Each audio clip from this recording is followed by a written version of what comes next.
MGTOW men, welcome back. Here we are with another edition of MGTOW Ghosting Lines, this time volume 2, going in conjunction with my MGTOW Shaming Line series. MGTOW Ghosting Lines touch upon a different element of the MGTOW journey. Most of this is just tongue-in-cheek to poke some fun, but shaming lines are something that will bother only the man that is not at the Pure Freedom 2 stage, as a man probably hasn't found the value that he has in what is a new life, a MGTOW life. Freedom 2 germinates. It ferments to something like a fine cheese or wine that ages. It marinates like the steak that you're going to cook later that night after you've been marinating all day. Freedom 2 becomes more valuable as you continue to exist in it. And Freedom 2 becomes more valuable as you continue to improve your life, the things that you do with your life, your time, and your energy.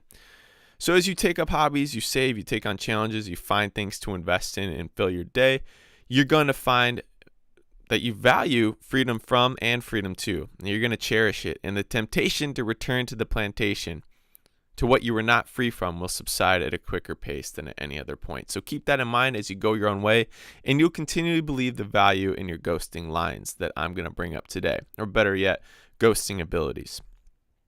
This isn't the end-all be-all. And what I want to say first is, just like my shaming lines, when I preface with the disclaimer that the shaming lines are a narrative, but they are not the narrative. Most of the time, those shaming lines are just to break things up and to have a chuckle. These ghosting lines are about doing the exact same thing. So these lines aren't prescribed. They reflect something. They reflect truth. It's kind of like a joke. The reason a joke is funny is because it reflects truth. And that's kind of how it is with these ghosting lines. So the first one, without further ado, I don't go on vacations. I go on what? So I got a comment the other day, and it is from Arthur Arcturus, I believe it was, and he left the comment, I don't go on vacations, I go on vancations. So if you're going on a vancation, it's not all too glamorous, right? Okay, the more that you publicize what you have, and this could include vacations, the more at risk that you put yourself up to be hypergamized. I made that word up. Vacations are one of the main tenets of interest in hypergamy. Nice vacations. I'm all right with a vancation. A vancation's great. Okay? But not the chick that you're trying to pull. Going on vacations is one of the main power moves as well. If you're trying to keep a relationship that's on the rocks, you just say, let's go on a vacation to Vegas. Let's go on a vacation to Bora Bora. Let's go on a vacation to Bali. Okay, that's what happens. Power moves are closely related to all things hypergamy. And if you get rid of hypergamy for a short time, it means you expended a power move. A man only has so many power moves in his pocket. Vacations are often one of them. But vacations also equal ghosting breakdowns if you're not subtle. But to diffuse that, just tell him what you do on your vacationing. Not with the help of a 747, but rather with the help of a what? A Windstar van? I don't care what van you're using. That's right. So I got that comment from a commenter the other day, a fellow viewer. And this is similar to the other ghosting line video that I did in June. If you remember, I mentioned a response from an ex when she found out that I would consider the tiny home life at some point. And the response is either one of, you're weird and or mentally ill, you're not going to take care of my creature comforts, and you're dangerous and not concerned with my protection. So one of these three classic Instagram posts that we always see, nice food, nice dress up, going out pics, and 3, going on a vacation. That is up there with the top 3, I'd say, that are most common and basic. And if they can, they'll combine all 3 and make a trifecta of hypergamy on you. But if you're staying down on the Mississippi River in that vancation life, that's not going to happen. Just saying that you take road trips in your van is enough, as it's indicative of the type of life that you'll live. It's minimalistic, it's nomadic, but it's great and it's peaceful. And not much more is a turnoff than that, though.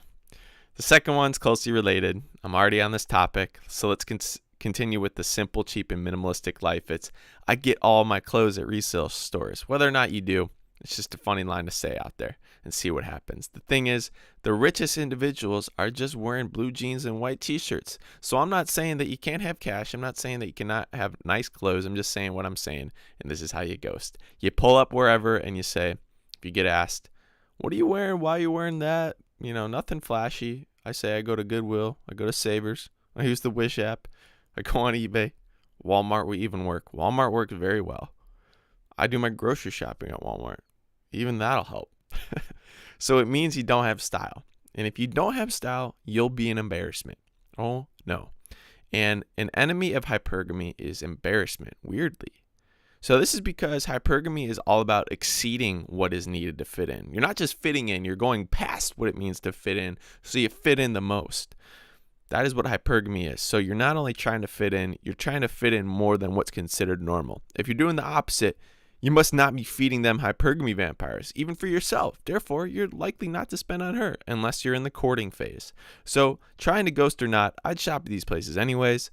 So I'm not hating on you guys. If you're listening, you're great. Don't worry. Number 3, classic one. I'm hoping I can settle down once. I'm hoping I can settle down once I mature enough. That's the qualifier right there. I haven't matured enough. I need to grow more as a man.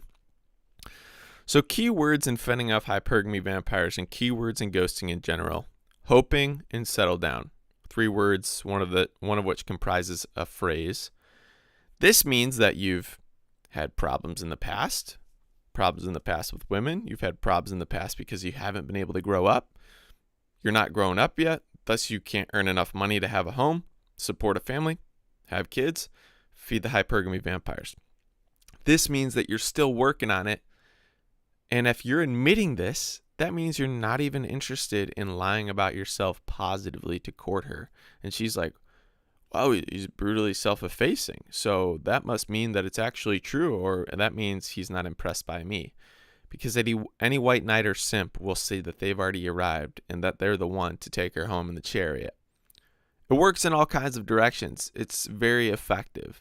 You should try this one. See what the responses are if it ever happens. Obviously, your ghosting tactics are the most important. This is just kind of if you're behind enemy lines and they try to get you, you throw a ghosting line out there and you move on. Mostly, you'll get with this third one, oh, that's so cute of you to say. I'm sure you're plenty mature. Just chuckle. Anyway, men, mostly this is just to kind of have a laugh. There is some truth in these jokes. Hit me up with your lines, ghosting lines, shaming lines, whatever. Tomorrow, I'm hoping to respond to an article that was written by Rollo Tomasi. Someone prompted me to look at it. He touches upon MGTOW. And there are some things that I want to address in that. And as always, if you have ideas for videos or for content, you can email me anytime. I try to get back to everybody at sunrisehoodie@gmail.com or DM me on Twitter at sunrisehoodie. Hoodies up, man. Hoodies out.